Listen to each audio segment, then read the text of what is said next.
Weneyongerayo n'amalindire amalala olunaku olwaleero ababaka mu lukiiko lw'eggwanga olukulu basabiddwa okukwata obulungi ensimbi ezibaweebwa nga bali ku mirimu emitongole kubanga za ggwanga.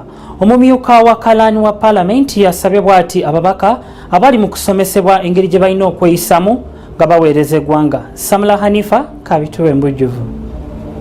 Enkya ya leero ababaka mu lukiiko lw'eggwanga olukulu basomeseddwamu ku ngeri gye bagenda okutambuzaamu emirimu gyabwe mu Paalamenti eno ey'ekkumi. Omumyuka wa Kalaani wa Paalamenti Okello Obabaru nga yakuliddemu okusomesa kuno ategeezezza ababaka okufuna olukusa okuva eri sipiika w'olukiiko lw'eggwanga nga bafuluma eggwanga n'abakuutira okukozesa obulungi ensimbi ezibaweebwa mu kukola emirimu gy'eggwanga kubanga si zaabwe wabula za ggwanga. Kati yafuuka nkola ya Paalamenti okusomesa ababaka ku ngeri gye balina okweyisaamu n'okuddukanya emirimu gya Paalamenti. Ababaka basiimye okubangulwa kuno era ne bagamba nti kubayambye nnyo. Alowoozanga nti ab'opposition bano abali mu Paalamenti nti oluusi babeerawo kubanga bawakanya bakusika muguwa oba endowooza zaabwe tuzitunule mu kulemesa n'ate mu kwogera wano tukitegedde nti bwe tukola ekintu ne wabaawo nga motion eze oba buli kimu ekikolebwa ku level ya komiti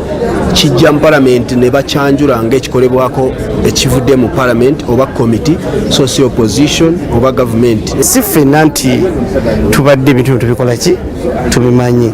Kati omubaka akiikira ekitundu ekyomukyalo ate ng'abadde mu kyalo okumubula ekintu kya insurance nti obulamu bwo insurance bebulabirira n'omukyala oba n'omwami n'abaana bo ekyo kintu kipya. Kura Kingdom TV, Samula Hanifa amalindirire. This is Kingdom TV.